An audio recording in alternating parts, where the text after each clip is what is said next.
What if Yellowstone Supervolcano erupted tomorrow?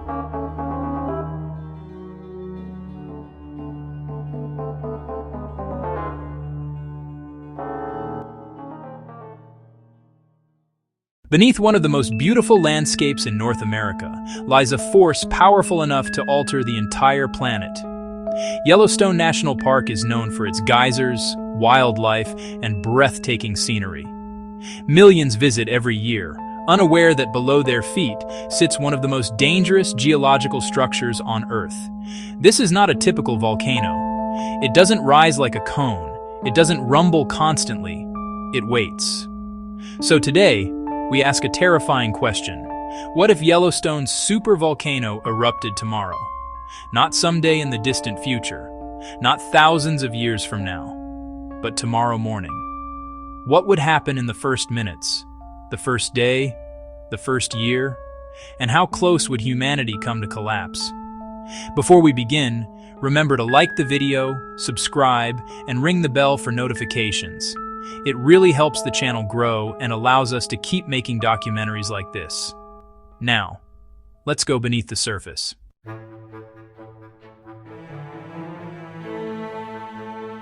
Yellowstone is not a mountain. It is a supervolcano caldera, roughly 45 miles wide and 30 miles long. The visible park sits atop a massive magma system fed by a deep mantle plume, a column of heat rising from Earth's interior. This plume has been active for over 16 million years, leaving a trail of volcanic scars across the western United States as the North American tectonic plate slowly moved overhead.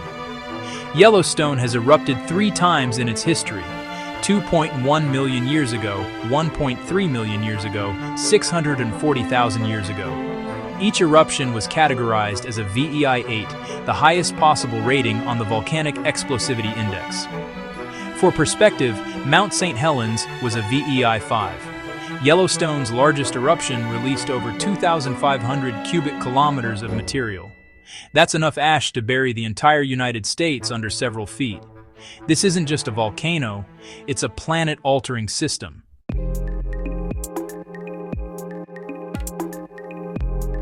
Yellowstone wouldn't erupt completely without warning, but the warning would be shorter than most people expect.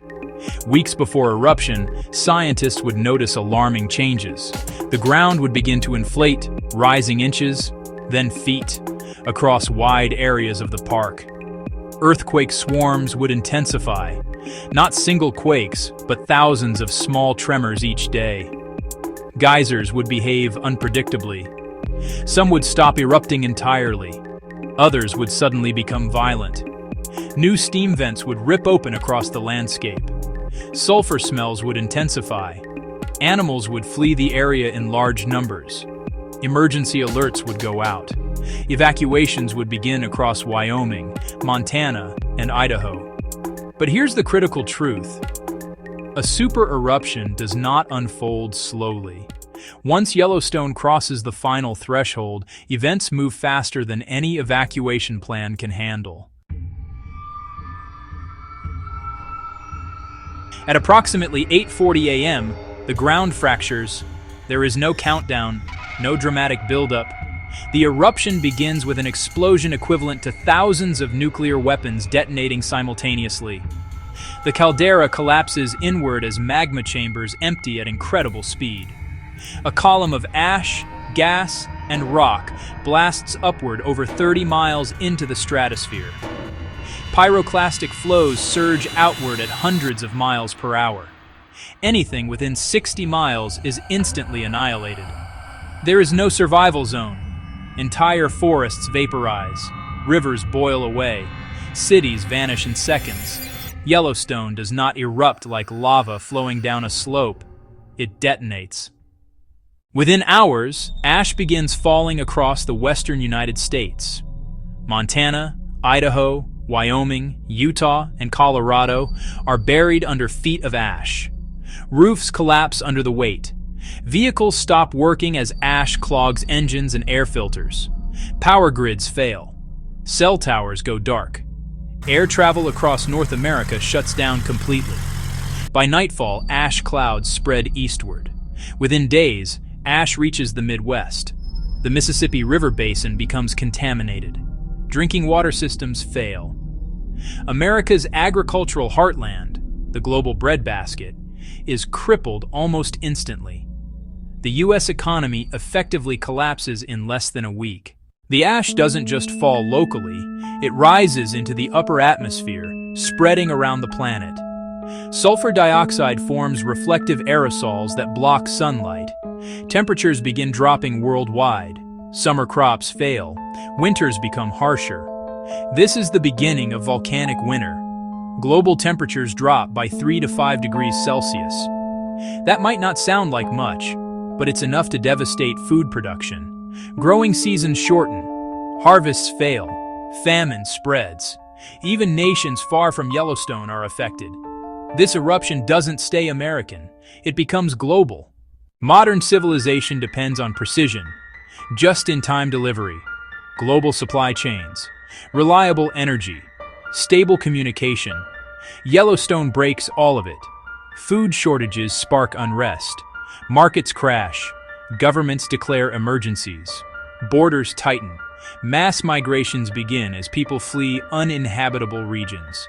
Technology becomes difficult to maintain. Replacement parts disappear. Fuel becomes scarce. Humanity doesn't go extinct, but it regresses. Survival becomes the priority. Years after the eruption, ash slowly settles. The skies gradually clear. Temperatures stabilize. But Earth is permanently changed. The American Midwest is no longer the world's breadbasket. Global population is drastically reduced. Entire ecosystems have vanished. Yellowstone becomes a massive scar, visible from space. Civilization rebuilds slowly, cautiously, humbly. So what if Yellowstone Supervolcano erupted tomorrow? It wouldn't end humanity, but it would end the world as we know it. Civilization would fall, nature would reclaim, and survival would once again define our species. If you found this documentary valuable, remember to like, subscribe, and ring the bell. It truly helps the channel grow and allows us to keep exploring Earth's greatest dangers. Stay curious.